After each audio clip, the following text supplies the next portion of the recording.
trapped in the mirror. The sky had been trapped under a heavy, overcast canopy for a week. No rain fell, but the thick, charcoal clouds swallowed the sun, leaving the city in a permanent, suffocating twilight. Leo lived alone in a concrete apartment complex. He was used to the silence, but lately the air inside felt dense, like the pressure before a massive thunderstorm that never arrives. It began on a Tuesday night. He was walking home late, his sneakers clicking rhythmically against the damp pavement of a narrow alley. Clock, clock, clock. He stopped to tie his shoe. The footsteps stopped too, but with a half-second delay, a tiny, lingering thud that didn't match his own movement. He looked back. The alley was empty, washed out in gray shadows. He shrugged it off, but the delay followed him home. The next evening, Leo was standing in front of his bathroom mirror. The apartment was dead silent. He rinsed his face, grabbed a towel, and looked up. His reflection was normal, but as Leo turned his head to the left to leave the room, his reflection in the glass didn't move. For one terrifying heartbeat, the version of him in the mirror just stood there, head straight, staring directly out at him with wide, dead eyes. Then it snapped violently into place, mimicking his current posture. Leo's breath caught. His heart hammered against his ribs. He blinked, but the mirror was back to normal. "You're just tired," he told himself. "Your mind is playing tricks." He went to bed early, locking his bedroom door. At 3:13 a.m., he woke up. The room was freezing, his breath pluming into white mist in the dark. He couldn't move. Classic sleep paralysis, he thought. But then he heard it. From the far, pitch-black corner of his bedroom came a sound.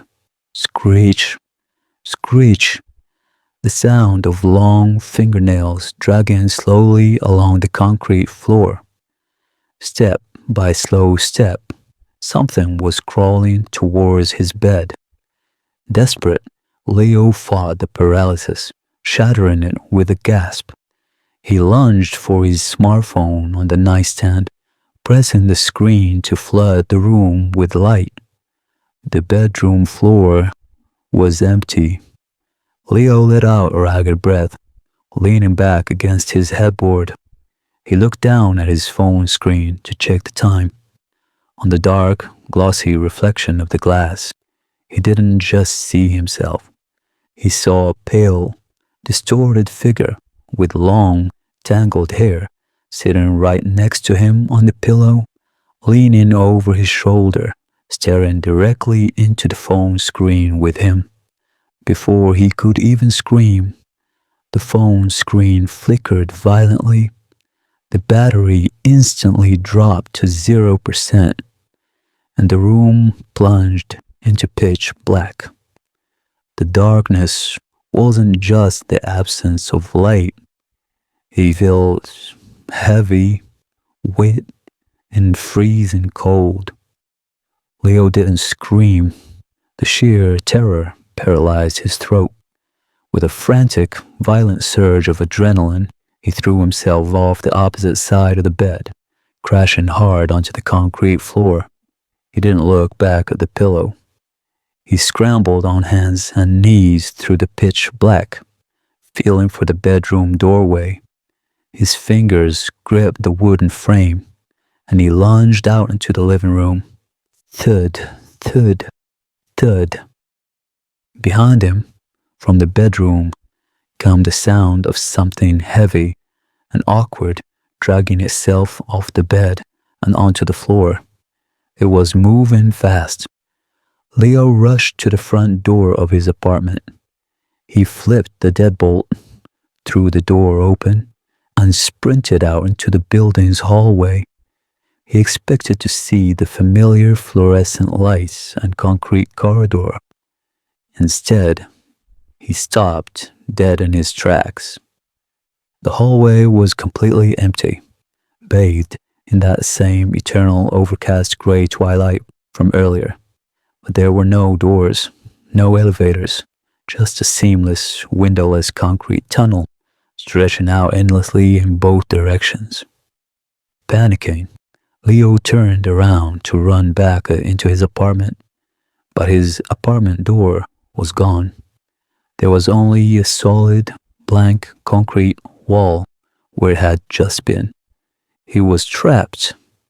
Clock, clock, clock. The footsteps echoed down the corridor. He looked to his left. Coming out of the gray shadows was a figure. As it drew closer, Leo's blood turned to ice. It was himself. The figure wore his clothes, had his face, and walked with his stride, but his movements were violently out of sync. His head jerked sideways with a sickening bone-cracking sound every few steps. His eyes were hollow, empty sockets, and his mouth was stretched open in a silent, unnatural grin. Leo turned and sprinted in the opposite direction. He ran until his lungs burned, but the concrete tunnel never changed. And no matter how fast he ran, the rhythmic clock, clock, clock of his double stayed exactly 3 steps behind him. Suddenly, Leo tripped, scraping his hands raw against the floor. He scrambled to turn over onto his back. The entity stood over him. It didn't attack. Instead, it slowly reached down and pressed his freezing, gray palm directly against Leo's chest. An agonizing chill shot straight to Leo's heart. His vision began to blur, fracturing like a smashed mirror. Right before everything went black again, his own distorted face leaned down, his voice echoing inside Leo's own head. "Thanks for the skin." Leo gasped, a violent rush of air tearing into his lungs. He opened his eyes. The suffocating, endless concrete hallway was gone. He was standing up, his back straight. The air smelled normal again, like his apartment, mixed with the faint scent of his morning coffee. He let out a weak, shaking laugh. It was a nightmare. Just a horrible, hyper-realistic nightmare. He tried to raise his hand to wipe the cold sweat from his forehead, but his arm didn't move. Leo blinked. He tried to turn his head to look around the room, but his neck was completely locked. His eyes were fixed straight ahead. Panic, cold and sharp, flooded his chest all over again. He wasn't paralyzed in bed. He was standing perfectly upright, completely trapped inside his own skin, like a living statue. Then, someone walked into his field of vision. It was Leo. The other Leo looked relaxed, wearing a clean shirt, humming a quiet tune. He walked up to the bathroom sink, turned on the tap, and began to wash his face. With a sickening jolt of horror, Leo finally realized where he was looking. He wasn't looking at his bathroom. He was looking out at it. He was standing on the other side of the glass. He was inside the mirror.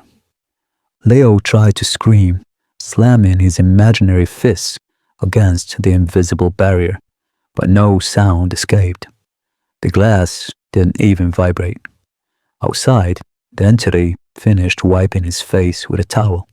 He tossed the towel aside and slowly looked up, staring directly into the mirror, directly into Leo's eyes.